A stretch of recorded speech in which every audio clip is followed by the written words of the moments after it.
Welcome to NRI world.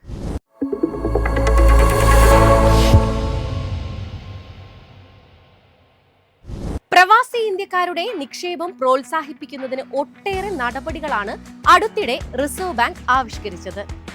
നിക്ഷേപ നടപടിക്രമങ്ങൾ ലളിതമാക്കിയതാണ് അതിൽ ഏറ്റവും പ്രധാനം. ഇന്ത്യയെ NRI സംരംഭകർക്കും നിക്ഷേപകർക്കും കൂടുതൽ ആകർഷകവും ആക്സസ് ചെയ്യാവുന്നതുമായ ഒരു ലക്ഷ്യസ്ഥാനമാക്കി മാറ്റുക എന്നതാണ് ലക്ഷ്യം. ഫെഡറൽ ബാങ്കിന്റെ മുൻ എക്സിക്യൂട്ടീവ് വൈസ് പ്രസിഡന്റായ കെ ബാബു വിശദീകരിക്കുന്നു.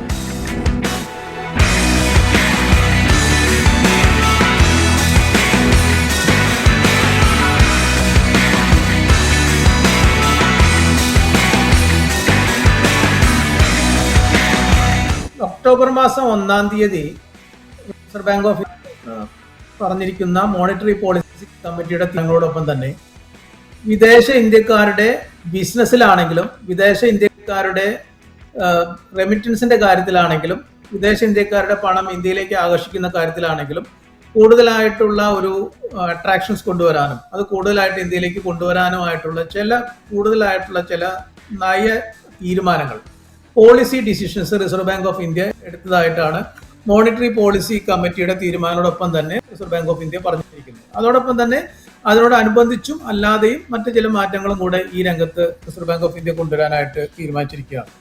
അതിൽ ഒരു പ്രധാനപ്പെട്ട ഒരു കാര്യം ഇന്ത്യൻ റുപ്പീസിനെ ഇന്റർനാഷണൽ ലെവലിൽ സ്ട്രെങ്തൻ ചെയ്യുക എന്ന് പറയുന്ന ഒരു ഉദ്ദേശവും കൂടെ ഇതിന്റെ വ്യക്തമായിട്ടൊരു ഉദ്ദേശത്തോടു കൂടെയാണ് ഇത്തരം തീരുമാനങ്ങൾ വന്നിരിക്കുന്നത്. അതുകൊണ്ടാണ് നമ്മൾ പറഞ്ഞത് ഇന്റർനാഷണൽ ട്രേഡിന്റെ കാര്യത്തിൽ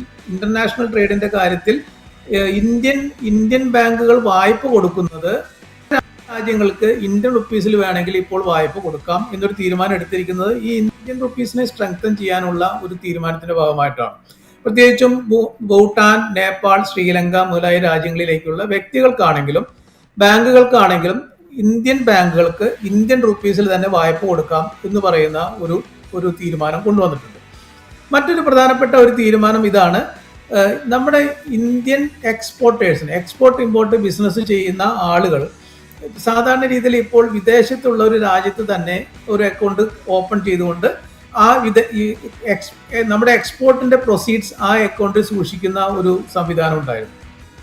അത് അങ്ങനെ വെക്കുന്ന ആ തുക പ്രധാനമായിട്ടും നമ്മൾ അവിടെ നിന്ന് ഇമ്പോർട്ട് ചെയ്യുന്ന വസ്തുക്കളുടെ പേയ്മെന്റിന് വേണ്ടിയാണ് നമ്മളത് യൂസ് ചെയ്യേണ്ടത്. അതിനുവേണ്ടിയാണ് അത് അവിടെ തന്നെ സൂക്ഷിക്കുന്നത്. അപ്പോൾ ഒരു ഫോറിൻ എക്സ്ചേഞ്ചിന്റെ ഒരു ചലഞ്ച് ഒഴിവാക്കാൻ വേണ്ടിയാണ് കറൻസി എക്സ്ചേഞ്ചിന്റെയും റെമിറ്റൻസിന്റെയും ചലഞ്ച് ഒഴിവാക്കാൻ വേണ്ടിയാണ് അങ്ങനെ ചെയ്തുകൊണ്ടിരുന്നത്. പക്ഷെ ഇപ്പോൾ ഈ ഒരു മാസം എന്ന് പറയുന്ന ഒരു കാലാവധി ഗിഫ്റ്റ് സിറ്റിയിൽ നമ്മുടെ ഇന്റർനാഷണൽ ഫിനാൻസ് സർവീസ് സെന്ററിലുള്ള ഗിഫ്റ്റ് സിറ്റിയിലുള്ള ഇന്റർനാഷണൽ സർവീസ് സെന്റർ ഹബ്ബ് വഴിയിലുള്ള അവിടെയുള്ള അക്കൗണ്ടുകളിലാണ് അവിടെയുള്ള ബാങ്കുകളിൽ ഓപ്പൺ ചെയ്തിരിക്കുന്ന അക്കൗണ്ടുകളാണെങ്കിൽ ഇത് 3 മാസം വരെ സാവകാശം കൊടുത്തിട്ടുണ്ട്. 3 മാസം വരെ സാവകാശം കൊടുത്തപ്പോൾ കൂടുതൽ ഫണ്ട് അവിടെ എടുക്കാനുള്ള ഒരു അവസരം ഉണ്ടാവും ഒന്നാമത്. മറ്റൊന്ന്, ഇതുപോലെ ഈ ബിസിനസ് ചെയ്യുന്ന വിദേശ ഇന്ത്യക്കാർക്ക് അവരുടെ ബിസിനസ് കാര്യങ്ങളിൽ ഈ പണം കൂടുതലായിട്ട് ഇമാജിനേഷനോട് കൂടെയും കൂടുതലായിട്ട് അവർക്ക് അവരുടെ ആവശ്യാനുസരിച്ച് യൂസ് ചെയ്യാനുള്ള ഒരു കാലാവധിയും കൂടെ അവിടെ ലഭിക്കുകയാണ്. അപ്പോൾ അതനുസരിച്ച് വിദേശ ഇന്ത്യക്കാരുടെ ഇന്ത്യയിലേക്കുള്ള റെമിറ്റൻസ് വർദ്ധിപ്പിക്കാനും അതുപോലെ തന്നെ വിദേശ ഇന്ത്യക്കാരുടെ ബിസിനസ്സിൽ കൂടുതലായിട്ടുള്ള ഒരു സൗകര്യങ്ങൾ ചെയ്തു കൊടുക്കാനും കൂടെയാണ് ഇന്ത്യ ഗവൺമെന്റ് ഓഫ് ഇന്ത്യയും അങ്ങനെ ഒരു തീരുമാനം കൊണ്ടുവന്നിരിക്കുന്നത്. മറ്റൊന്ന്, നമ്മൾ ഇന്ത്യൻ രൂപയിൽ നടത്തുന്ന വിദേശ വ്യാപാരങ്ങൾ, ഇന്ത്യൻ രൂപയിൽ നടത്തുന്ന ഇന്റർനാഷണൽ ബിസിനസ്സിന് ആ എമൗണ്ട് സൂക്ഷിക്കുവാൻ വേണ്ടി വിദേശ ബാങ്കുകൾ ഇന്ത്യൻ ബാങ്കുകളിൽ അക്കൗണ്ടുകൾ സൂക്ഷിക്കുന്ന പതിവുണ്ട്. അത്തരം അക്കൗണ്ടുകൾ പറയുന്നത് സ്പെഷ്യൽ റുപ്പി ഓസ്ട്രോ അക്കൗണ്ടുകൾ എന്നാണ്.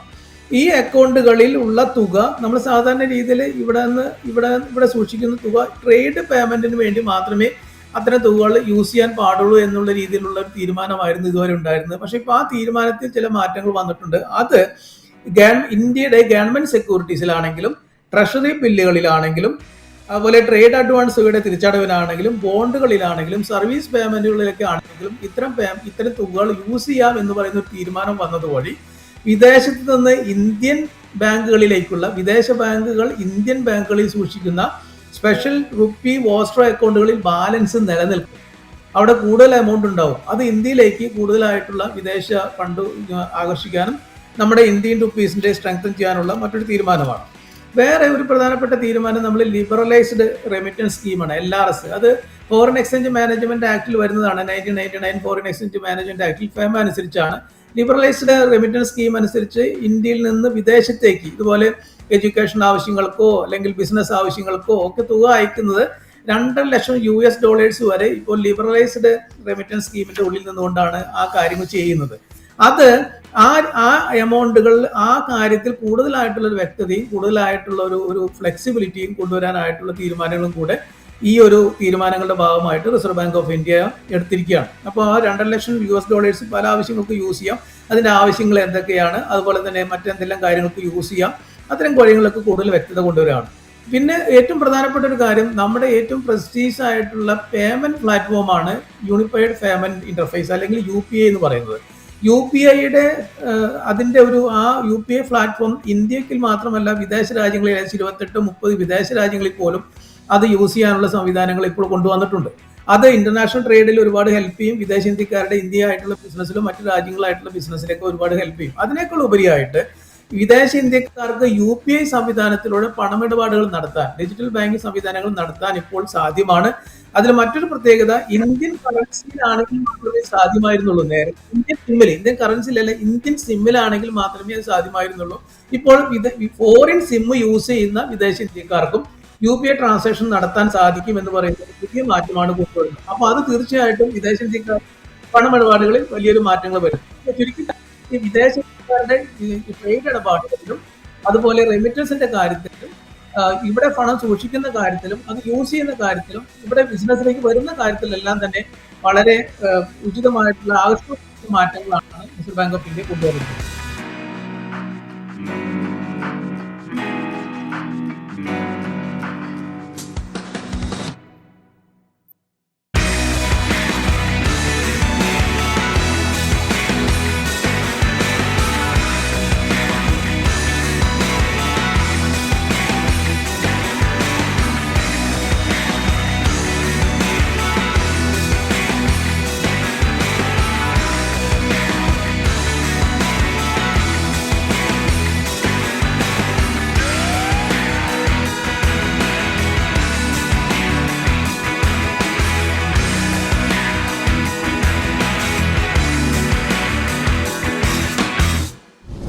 ശാസ്ത്ര സാങ്കേതിക രംഗത്തെ പ്രമുഖരായ വിദേശ പ്രതിഭകളെ ആകർഷിക്കുന്നതിനായി K-Star വിസ അവതരിപ്പിച്ച് ദക്ഷിണ കൊറിയ.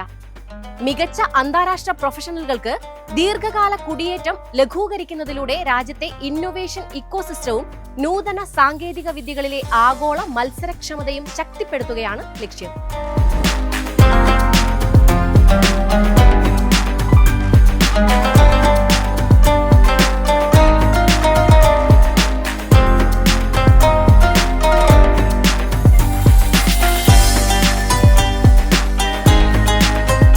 K-Star വിസയിലെത്തുന്നവർക്ക് താൽക്കാലിക താമസത്തിൽ നിന്ന് സ്ഥിര താമസത്തിലേക്കും ഒടുവിൽ പൗരത്വത്തിലേക്കും അവസരമൊരുക്കും.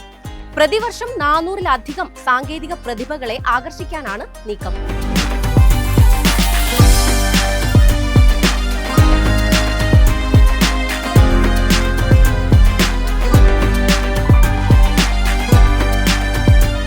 വിദേശ ഗവേഷകർ, സാമ്പത്തിക വിദഗ്ധർ, പണ്ഡിതന്മാർ, പ്രത്യേകിച്ച് കൊറിയൻ സർവകലാശാലകളുമായും ഗവേഷണ സ്ഥാപനങ്ങളുമായും അഫിലിയേറ്റ് ചെയ്തിട്ടുള്ളവർക്ക് ഈ പ്രോഗ്രാം പ്രയോജനം ചെയ്യും. ബിരുദാനന്തര ബിരുദമോ ഡോക്ടറൽ ബിരുദമോ ഉള്ള ദക്ഷിണ കൊറിയൻ പരിശീലനം ലഭിച്ച അന്താരാഷ്ട്ര ബിരുദധാരികൾക്കും പ്രയോജനപ്പെടും.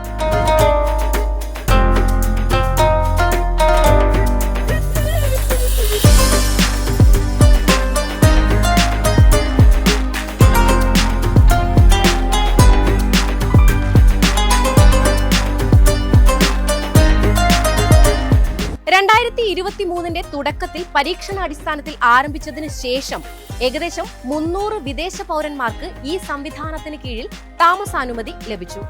വിപുലീകരിച്ച K-Star വിസ പദ്ധതി പ്രകാരം 2025 യൂണിവേഴ്സിറ്റി ആപ്ലിക്കേഷനുകളും മൂല്യനിർണ്ണയങ്ങളും ആരംഭിക്കും.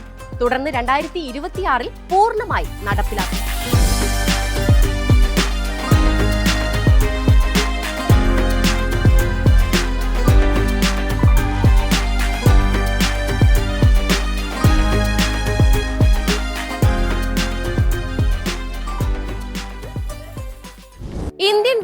സഞ്ചാരികളെ ആകർഷിക്കാൻ ഫിലിപ്പീൻസ്. വിസ രഹിത പ്രവേശനവും നേരിട്ടുള്ള വിമാന സർവീസുകളും അനുവദിച്ചത് ഇന്ത്യക്കാർക്ക് കൂടുതൽ ഉപകാരപ്രദമായി.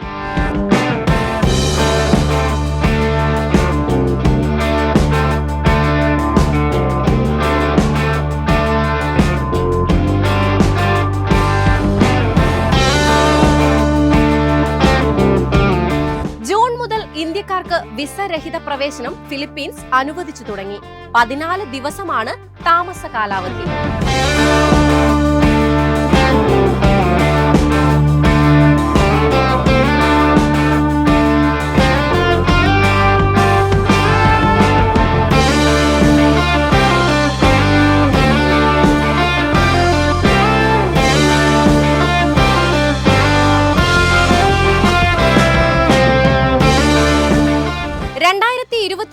ഏകദേശം 79,000 ഇന്ത്യൻ വിനോദസഞ്ചാരികൾ ഫിലിപ്പീൻസിലേക്ക് യാത്ര ചെയ്തു.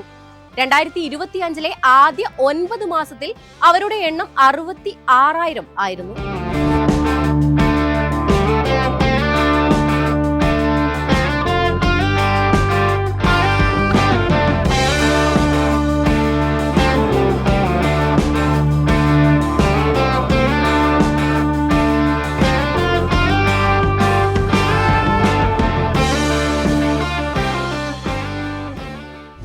ജർമ്മനിയിൽ വിദേശ തൊഴിലാളികളുടെ കുടിയേറ്റ പ്രക്രിയ ഇനി ലളിതമാകും.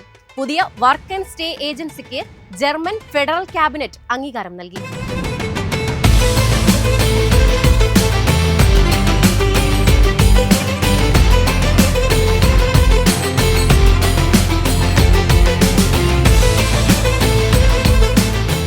പുതിയ ഏജൻസി കുടിയേറ്റ പ്രക്രിയ ഡിജിറ്റൽ വൽക്കരിക്കും. തൊഴിലാളികൾക്കും കുടിയേറ്റക്കാർക്കും ഒരുപോലെ സഹായകമാകുന്ന ഏകജാലക സംവിധാനം ഒരുക്കുകയാണ് ഏജൻസിയുടെ പ്രധാന ലക്ഷ്യം.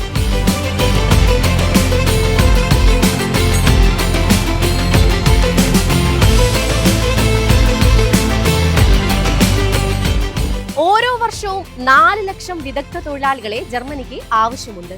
വിസ കാലതാമസം ഒഴിവാക്കാനാണ് സർക്കാർ നീക്കം.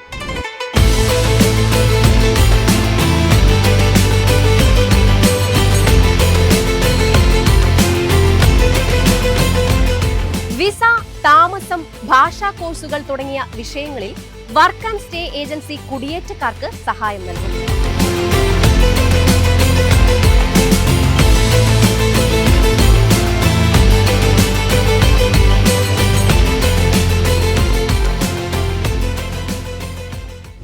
ദീപാവലി ആഘോഷിക്കാൻ നാടിനേക്കാൾ ഇന്ത്യക്കാർക്ക് കൂടുതൽ താല്പര്യം UAE. ദീപാവലിക്ക് നാട്ടിലേക്കുള്ള യാത്ര ഒഴിവാക്കി UAEയിൽ ആഘോഷിക്കുന്ന പ്രവാസികളുടെ എണ്ണം വർദ്ധിക്കുന്നു. ഷോപ്പിംഗ് ഓഫറുകളും സ്വർണം വാങ്ങാനുള്ള മികച്ച അവസരവും വർണ്ണാഭമായ വെടിക്കെട്ടും UAEയിലെ ദീപാവലി ആഘോഷം കളറാക്കുന്നു.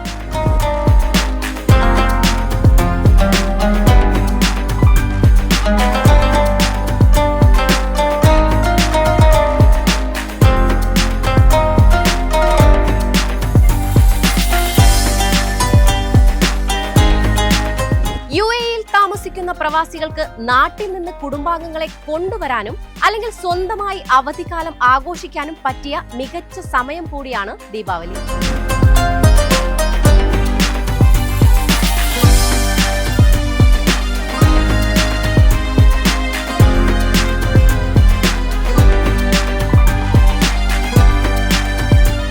ഇന്ത്യൻ പൗരന്മാർക്കായി UAEയിലേക്കുള്ള യാത്ര കൂടുതൽ ലളിതമാക്കിക്കൊണ്ട് ഈ വർഷം ചില പുതിയ വിസ നടപടിക്രമങ്ങൾ നടപ്പിലാക്കിയിരുന്നു. അതിനാൽ ഏത് തരം യാത്രയാണോ ചെയ്യാൻ ആഗ്രഹിക്കുന്നത് ആ തരം വിസ തിരഞ്ഞെടുക്കാം.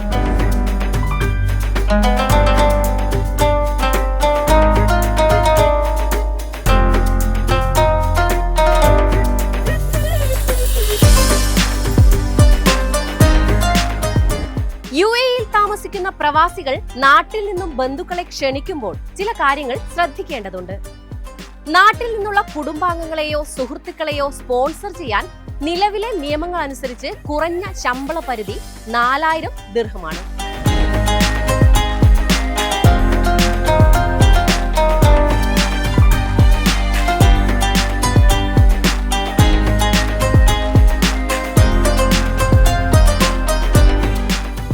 ദീപാവലി സമയത്ത് സ്വർണം വാങ്ങിക്കുന്നത് നല്ലതാണെന്നാണ് പ്രവാസികൾ കണക്കാക്കുന്നത്. അതിനാൽ സിറ്റി ഓഫ് ഗോൾഡ് എന്നറിയപ്പെടുന്ന ദുബായ് നഗരം നിരവധി ഓഫറുകളാണ് പ്രഖ്യാപിച്ചിരിക്കുന്നത്.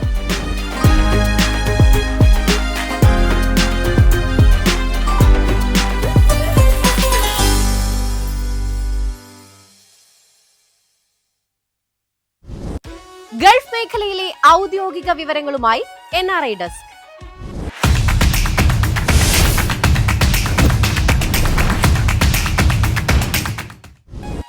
UAE-യിൽ സർക്കാർ സേവന ഫീസ് തവണകളായി അടയ്ക്കാം. ഇതിനായി അതത് ബാങ്കിന്റെ കോൾ സെന്റർ വഴിയാണ് അപേക്ഷിക്കേണ്ടത്. 500 ദിർഹത്തിൽ കൂടുതലുള്ള തുക 12 തവണകളായി അടയ്ക്കാം. സൗദി അറേബ്യയിലെ പ്രവാസി ഇന്ത്യക്കാർക്ക് ഇനി മുതൽ പാസ്പോർട്ടുകൾ അനുവദിക്കും. 36 പേജുള്ള ഡിജിറ്റൽ പാസ്പോർട്ടുകളിൽ ചിപ്പ് ഘടിപ്പിച്ചിട്ടുണ്ട്. ഇതിന്റെ കാലാവധി 10 വർഷമാണ്.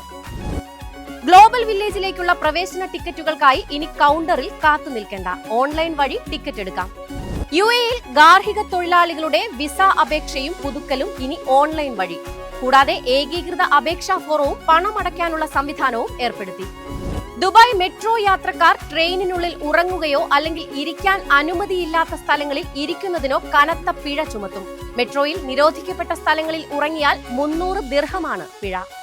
കുവൈറ്റിൽ പൊതുസ്ഥലങ്ങൾ, വിനോദസഞ്ചാര കേന്ദ്രങ്ങൾ, ബീച്ച് എന്നിവിടങ്ങളിൽ മാലിന്യം വലിച്ചെറിയുന്നവർക്കെതിരെ കനത്ത നടപടി. നിയമലംഘനം ആവർത്തിക്കുന്ന വിദേശികളെ ശിക്ഷയ്ക്ക് ശേഷം നാടുകടത്തും. യൂണിയൻ കോപ്പിന്റെ 30ാമത് ശാഖ ജുമൈറ വില്ലേജ് സർക്കിളിൽ ഈ മാസം അവസാനം തുറക്കും. ഏറ്റവും ഉയർന്ന ഗുണനിലവാരമുള്ള ഉൽപ്പന്നങ്ങൾ ഉപഭോക്താക്കൾക്ക് ലഭ്യമാക്കും. സൗദി അറേബ്യ ആതിഥേയത്വം വഹിക്കുന്ന റിയാദ് എക്സ്പോ 2030ന്റെ പ്രചരണാർത്ഥം പ്രത്യേക പാസ്പോർട്ട് സ്റ്റാമ്പ് പുറത്തിറക്കി. റിയാദ് കിങ് ഖാലിദ് രാജ്യാന്തര വിമാനത്താവളം വഴി സൗദിയിലേക്ക് എത്തുന്ന സഞ്ചാരികളുടെ പാസ്പോർട്ടിലാണ് റിയാദ് എക്സ്പോയുടെ മുദ്ര പതിച്ചു നൽകുന്നത്. 15ാമത് ഷാർജ പ്രസാധക സമ്മേളനം നവംബർ 2 മുതൽ 4 വരെ എക്സ്പോ സെന്റർ ഷാർജയിൽ നടക്കും. ലോക പുസ്തക വിപണിയിലെ മാറ്റങ്ങൾ ചർച്ചയാകും. ഏഷ്യൻ റോഡ് സൈക്ലിംഗ് ചാമ്പ്യൻഷിപ്പിന് സൗദി ആതിഥേയത്വം വഹിക്കും. 2026 ഫെബ്രുവരി 2 മുതൽ 13 വരെ ഖസിം മേഖലയിൽ നടക്കുന്ന ചാമ്പ്യൻഷിപ്പിൽ 40 രാജ്യങ്ങളിലെ അത്ലറ്റുകൾ പങ്കെടുക്കും. NRI വേൾഡ് ഡെസ്റ്റിനേഷൻ, ഒരു ലോക സഞ്ചാരം.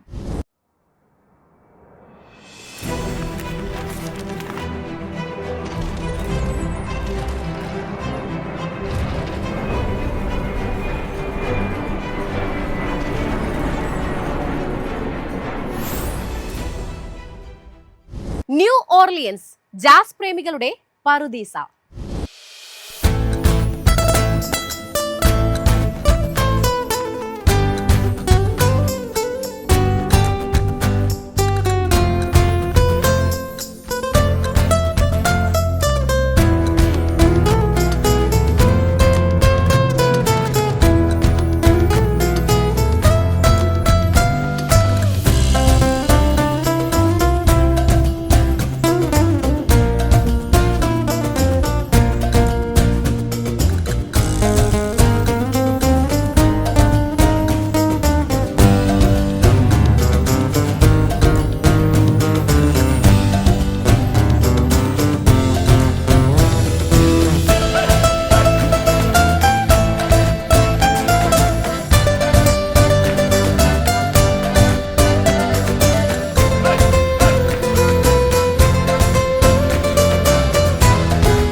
അവസാനമായി ഡിഷസ്. പല നാടുകൾ, പല രുചികൾ.